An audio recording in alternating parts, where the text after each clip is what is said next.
Ang awiting The Heart of Worship ay masasabi ko pong isa sa mga awitin na mayroong malaking impact sa aking buhay, lalo na kapag ninanamnam ko ang mensahe ng awiting ito. Marahil ito din po ang masasabi ng mga nakarinig na ng awiting ito. Ito ay naisulat ng composer na si Redman. At ayon nga po sa kanya, ang awiting ito ay isang personal na paalala sa kanya that he is just a little songwriter. Marahil ay ang ibig niya pong sabihin na despite the many worship songs he has written, he is nothing apart from God. Ang awiting The Heart of Worship ay naisulat niya in the late 1990s. Ang awiting ito ay bunga raw po ng kanilang pinagdaanan sa kanilang kongregasyon. Sa panahong daw pong yun, sa kabila ng pagiging aktibo nila sa gawain, pag-aawitan at iba pa, nakaranas sila ng spiritual dryness or apathy or pagkawalang interes or gana sa Panginoon at sa isang malalim at mataimtim na pagsamba. At ito nga po ay napansin or nakita ng kanilang pastor. At ang kanilang pastor ay nagpasya na ihinto muna nila ang paggamit ng sound system at pagtugtog ng buong church band sa loob ng kanilang simbahan. Marahil ay magtataka kayo, bakit kailangang itigil ang paggamit ng mga instruments at ng sound system for some time? Well, binigyan po sila ng panahon at nagkaroon sila ng mga church services wherein sila po lang mismo. They sing, they talk about God's word, and they're just using their voices. Ito po ay ginawa ng kanilang pastor, and it's his way of telling the congregation that they'd lost their way in worship. And the way to get back to the heart would be to strip everything away. Those superficial things that sometimes cloud our senses na hindi na natin nakikita yung pinakamahalaga, what God is really looking for. And he is also reminding the church family where he belongs, na hindi daw ang kongregasyon must not be consumers, okay, recipients ng blessings, but producers in worship, tagapagdala ng pagsamba sa Panginoon. At ito nga po ang isang tanong na tumatak sa isip ni Redman. Ang tanong ng kanilang pastor was, when you come through the doors on a Sunday, what are you bringing as your offering to God? Matt says the question initially led to some embarrassing silence, but eventually people broke into a cappella songs. Yung sarili nilang awit sa Panginoon ay lumabas after their realization of what their pastor told them. And heartfelt prayers came, and they have encountered God in a fresh way.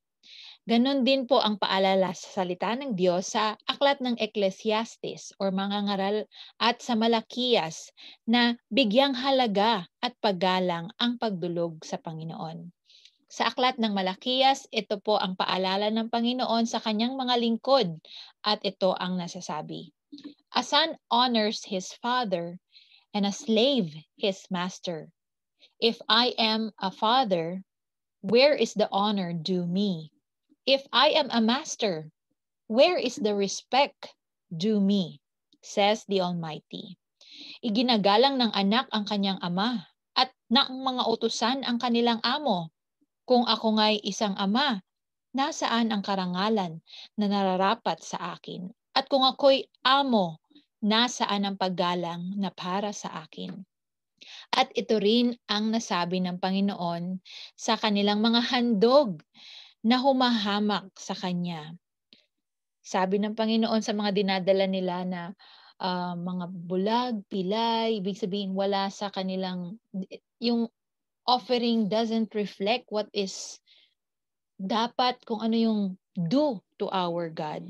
At sabi niyang Panginoon sa kanila, subukan mong ihandog sa iyong gobernador yang mga inihahandog nyo sa akin? Masisiyahan kaya siya sa iyo? Or papakitaan ka kaya niya ng kabutihan? So it was a question which led perhaps the people during that time to reflect on what they are giving to the Lord. What are they offering to God? Mahalaga ang handog na may kabuluhan sa ating Panginoon, lalo na't ito ay refleksyon ng ating pagpapahalaga, paggalang at pagmamahal sa ating Diyos. Ngayon po balikan natin yung kwento ni Matt Redman behind the song The Heart of Worship. After they realized and they have gained a new perspective about worship and what it's all about. That worship is all about Jesus. And he commands a response in the depths of our souls, no matter what the circumstance and setting. The heart of worship simply describes what occurred, what they have struggled with, and what God has taught them in that season. So ito nga po ang lyrics ng awiting The Heart of Worship. When the music fades, all is stripped away, and I simply come, longing just to bring something that's of worth that will bless your heart. I'm coming back to the heart of worship, and it's all about you, Jesus. Soon after their big realizations, naalala po ni Redman ang time kung kailan niya ito naisulat. After that journey, he wrote this song in his bedroom, and wala po siyang intensyon na gawing international itong awiting ito. But God used his song to minister to many people. So, nung nakita po ng kanilang pastor ang words and lyrics ng kanyang nakompose na awitin, ay nagkaroon ito ng konting revision at the Lord used Matt Redman, to minister to many other churches and many other Christians with that same journey na na-experience nila. Perhaps we are experiencing now spiritual dryness or apathy, yung ating motivation, excitement to be in God's presence ay slowly dying. We're slowly getting distracted na ng mga iba't ibang bagay.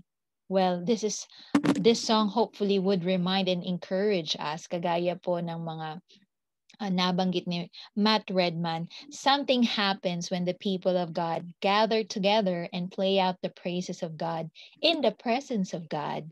And he was so amazed and encouraged that God used him and their experience. Well, right now, if we want to offer something to the Lord, the best offering that we could give him is a heart that truly respects, honors, and gives him the reverence due his name. And it is something that we can only find when we humble ourselves to God and we admit that, Lord, I am experiencing the spiritual dryness, but I want to encounter you again. I want my life and what I am bringing you to be an offering that is pleasing to you. Kaya may paalala sa atin ng awit 29 verse 2, iukol ninyo sa Panginoon ang kaluwalhatian na nararapat sa kanyang pangalan. Sambahin ninyo ang Panginoon sa banal na kagayakan.